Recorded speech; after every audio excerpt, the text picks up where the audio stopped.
Morning everyone, happy Friday, welcome to Friday. Question is, will it be a free fall Friday or is this going to be a freaky Friday? I don't know, but I will be on Ola Prime TV later on today, so we'll be able to talk about it more then. And that's the reason I'm making this video right now, because I won't have time later on. So let's get into it. I'm on the crypto page right now. As you can see, things are moving, and that's why I'm bringing this page up first.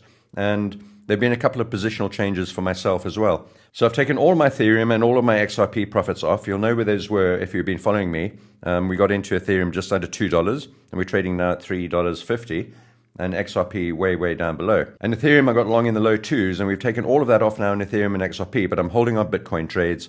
I've hedged 1/3 of my Bitcoin longs. My Bitcoin longs start at about 74,000. I've got a big cluster of longs there. So that's in that region down there in the 74,000 region, and I had a bunch on at around about 100,000, and I've now hedged 1/3 of that. So I'm holding the rest of my Bitcoin, third hedged, and my Ethereum and XRP I've converted into Bitcoin essentially and put that into cold storage. So I've taken profit.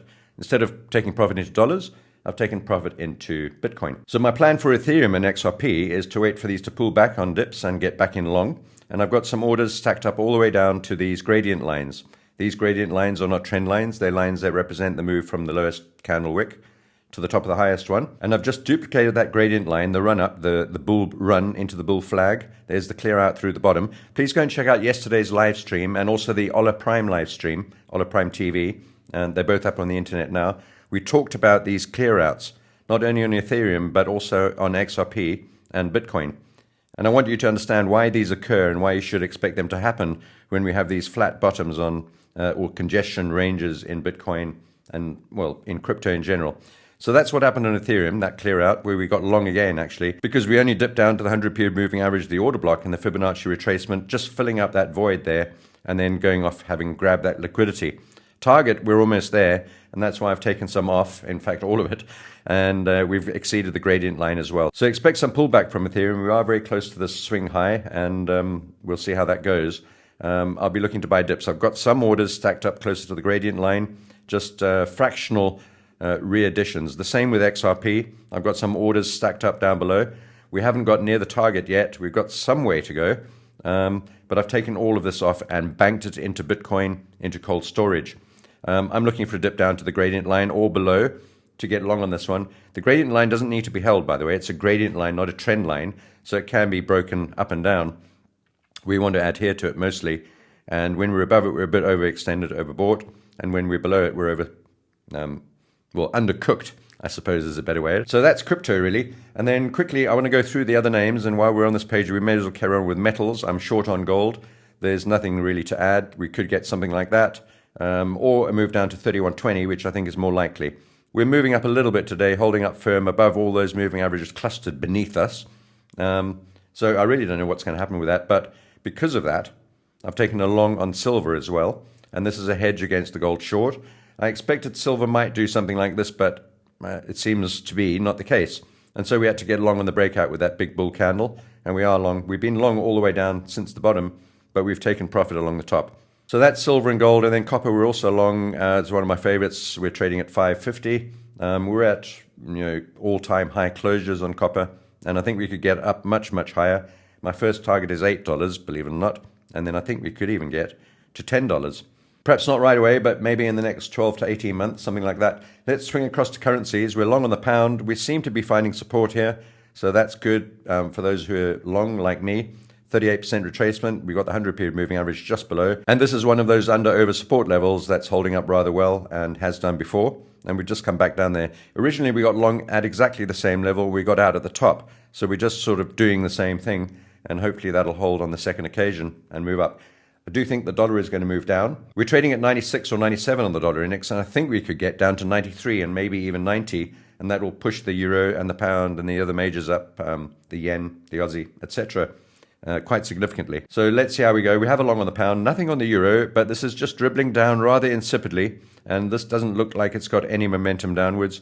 And I think we'll probably find support here at the 50-period moving average and this previous swing high and maybe that little swing low there. So watch out for the euro reversing here. I think it will today, and I think that'll move up along with the pound and the other majors. We're also long on the Aussie dollar, and this should have taken off long ago, and we've now broken symmetry, and the right-hand bit is way too long compared to the left-hand bit, and we're still languishing down here above the 200 period moving average, and we're still long.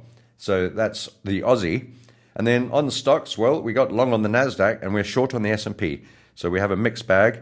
And once again, I'd encourage you to look at yesterday's videos, the live streams at Ola Prime TV, where I was on yesterday morning, and will be this morning. I'll try and put a link below this video as soon as I have it so that you can attend that show too. We'll be live today, 8:30 a.m. Eastern Time. So yeah, we were talking about this in yesterday's stream and also in my own live stream. So check that out. We have a one up, one down reversal pattern here on the NASDAQ, but we broke up through it. We got long on the bounce off the orange line. We're still long. We're approaching the channel center line and my blob and this moving average above us. Let's squeeze this in. So I'm going to try and, actually that's the top Bollinger Band. So anywhere from where we are now in my blob and at this resistance level, the Fibonacci extension level, channel center line, and the 200 period Bollinger Band just above us could be the top for now. So that top line at the Bollinger Band is at 23.8. I like that number very much. We could get there in the next couple of days, maybe today, probably not, but maybe early next week.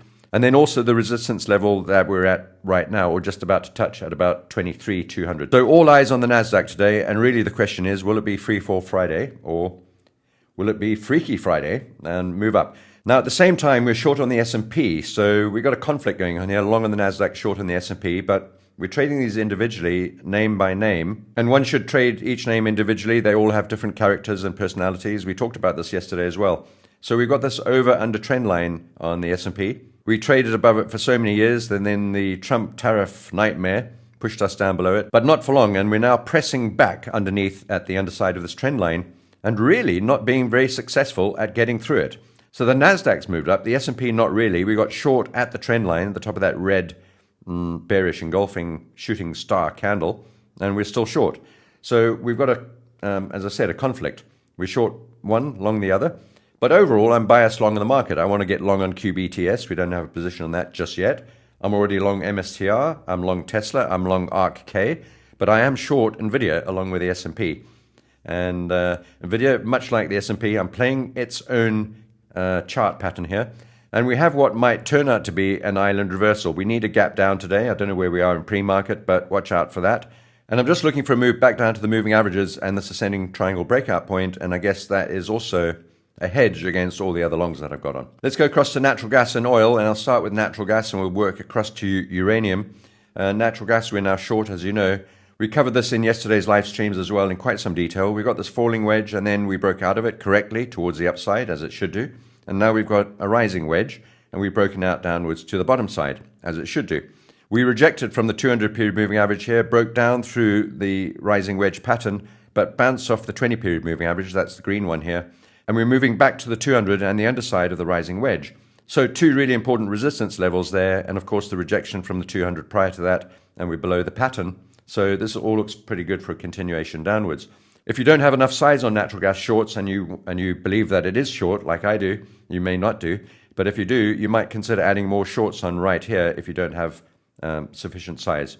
Right at the current price at about 357 to about 358. I'm looking for this to move down sharply today, and I think we could get down to the bottom of this pattern, down to about 313, down to the swing low, and eventually down to $3. That's the big red line down at the bottom here. When we get to $3, I half suspect that we'll bounce. I really don't know what's going to happen. We've got some very bearish overall daily patterns on the chart. We have this long-term head and shoulders pattern with a target of about 2.3 or 2.4, and that could play out. I don't think that's the most likely scenario, and I think $3 will hold for a rally back up to $4 and maybe even $5 later in the year. So, but the target right now is down for $3, and we've got to get down there first. And I think because it's such an important number, we might, it's more likely that we'll try that than moving up first in any event. So that's natural gas, and WTI we're also short, unusually, so we're not normally short on both at the same time because they are slightly or somewhat negatively correlated or inversely correlated. But we're short on natural gas nevertheless, and once again, I'm not going to cover this in detail, just to update you on my positions. And we got short there at the 200 period moving average on that spike up into the Moab zone, and I'm hoping for this to move down. Targets, bottom of the range, bottom of the channel, 55, that's right at the bottom here, the double bottom, where we got long, and then below there, eventually down to 50. And then sticking with energies, and you might even say metals, because uranium's both, URA, we have no positions, looking for that to pull back to get long again on. Looking for a dip down to about $30, I think.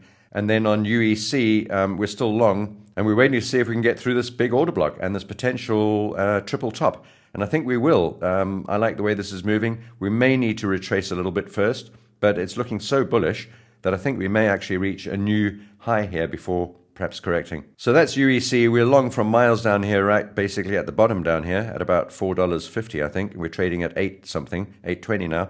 So at some stage, we'll have to take profit on that. And I'm reluctant to do so until we've had a go at that order block. So we'll see if we can do that today. And then going across to the VIX and the South African Rand and TLT. Quick update here. We're still long on the dollar South African Rand. We're still long on TLT. And that's actually perhaps offering us a little bit of an opportunity today. I'm still thinking we could get a very sharp short squeeze. Because of that, I added another small tranche on there yesterday, right at the bottom. The target for this is about 93, and I think we could even get to 100 at some point, right at the top here, at this double top, and then maybe even higher. We'll see how we go. And then quickly on softs and grains, our longs on sugar doing great, our shorts on cocoa doing great as well, moving down quite dramatically over the last 3 days. Coffee, I'm looking to get short. We don't have a new position on this yet. You can see my entry sort of target positions right here at the channel center line and then the channel top. You can look at those numbers on your chart and the replay or pause your video. We got short on orange juice a couple of days ago at that top there. That was a tariff rally, and I think we should move down from here. And then we got longs on corn and cotton and wheat, and I haven't changed those positions. I'll refer you to the last video. And that's all from me, folks. Have a great trading day. I won't be doing a live here on this channel today, but I will be at Ola Prime TV at 8:30 a.m. Eastern Time. Hope to get you there. Speak soon. Take care. Make sure you like and subscribe on your way out. Ciao. On that crypto train, got my mindset, ain't no time for no pain. Bulls and bears, man, they just can't compete. Stacking our sets, won't accept no defeat. Come on, to the moon, baby, moving to the moon. All around the world, everybody sing the tune. Right now, hard or strong, crypto fever's coming soon. Bitcoin rally, y'all watch us break out of this cocoon. Late nights, early mornings, checking the charts. Got my wallet thick, yo, we playing smart. No sleep, no fear, it's a digital boom. Crypto rules, drool, FOMO rules. Come on, to the moon, baby.